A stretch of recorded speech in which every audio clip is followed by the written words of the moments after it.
Welcome to the listening section of the TOEFL mock test, brought to you by Spinta. This section measures your ability to understand conversations and lectures in English. In this section, you will listen to several conversations and academic lectures. Each conversation and lecture is followed by a number of questions. You will hear each conversation or lecture only one time. You may take notes while you listen. You may use your notes to help you answer the questions. Some of the questions will replay part of the audio for you. Answer the questions based on what is stated or implied by the speakers. You must answer each question before moving on. You cannot return to previous questions in this section. Good morning, everyone. Today we will explore how coastal ecosystems respond to sea level rise and what that means for management and conservation. Coastal wetlands such as salt marshes, mangroves, and seagrass beds perform critical ecosystem services. They store carbon, attenuate storm energy, stabilize sediments, and provide nursery habitat for fish and invertebrates. A term you may hear in policy discussions is blue carbon. Blue carbon refers to carbon that is captured and stored in coastal and marine ecosystems, especially mangroves, salt marshes, and seagrasses. Over the last century and a half, human-driven climate change has raised mean global temperatures and has caused global mean sea level to rise. Current global mean sea level is rising at about 3.3 millimeters per year. Sea level rise affects coastal systems in two main ways. First, it increases the frequency and extent of tidal inundation. Second, it changes local geomorphology through erosion and altered sediment transport. Salt marshes can respond to drowning by building vertically, through a process called accretion. Accretion depends on the supply of mineral and organic sediments, and on the productivity of vegetation, that traps and binds sediment. Where sediment supply is sufficient and the tidal range allows, marshes may keep pace with moderate sea level rise. Where sediment is limited or where the land is subsiding, the marsh may retreat landward if space is available. This retreat is often prevented by human development. The effect is called coastal squeeze.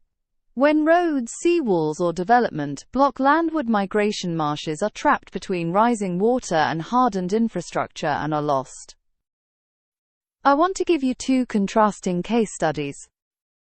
The first is the Chesapeake Bay region in the United States. Long-term studies there show that some marsh systems have sufficient sediment supply to persist, while others have experienced fragmentation due to boat wakes, sea level rise, and local subsidence. The second example is the Sundarbans, the large mangrove forest between India and Bangladesh. In the Sundarbans example, the mangroves provide both carbon burial and storm protection, but they are losing ground where upstream sediment is trapped by dams. These examples illustrate that the balance between sea level rise and sediment dynamics is fundamental. It is not enough to consider only water level. Local human activities that alter sediment supply and hydrology are equally important. In terms of management, there are several strategies. One is managed realignment, where shorelines are intentionally set back to allow wetlands to migrate inland. This creates space for marsh migration and can restore natural tidal exchange. Another approach is living shorelines. These use natural materials and vegetation to stabilize coasts while maintaining ecological function. They contrast with hard structures like seawalls, which often increase erosion down coast.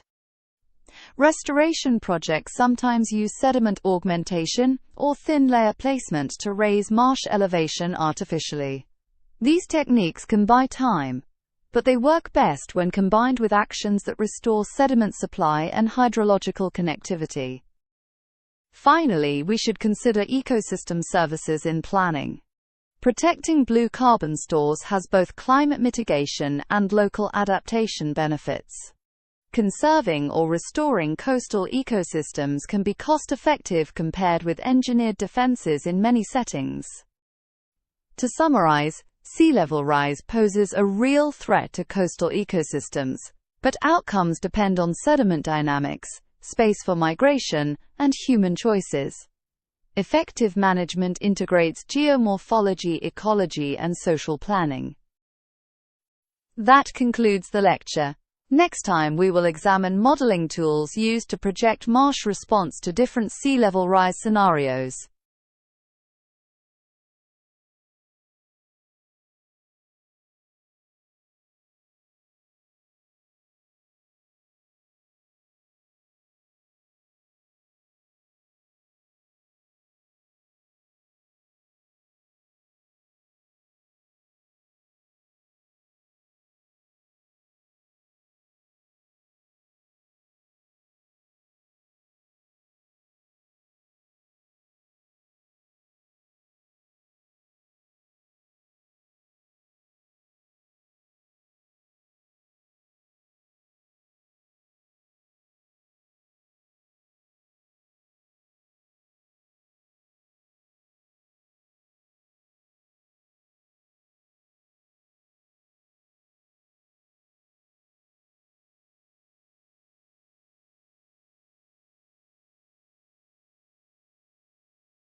Listen again to part of a lecture, then answer the question.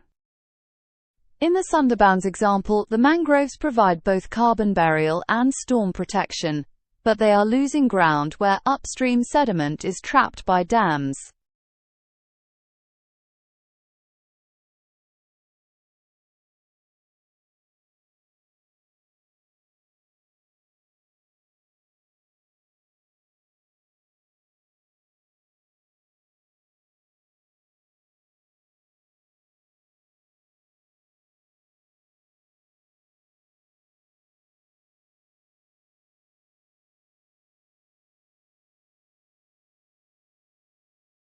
For more TOEFL mock tests, as well as IELTS and Cambridge practice, visit www.spinta.org. We provide updated tests every single day, AI feedback for your speaking and writing responses, and access to a wide range of high-quality mock tests to help you prepare with confidence.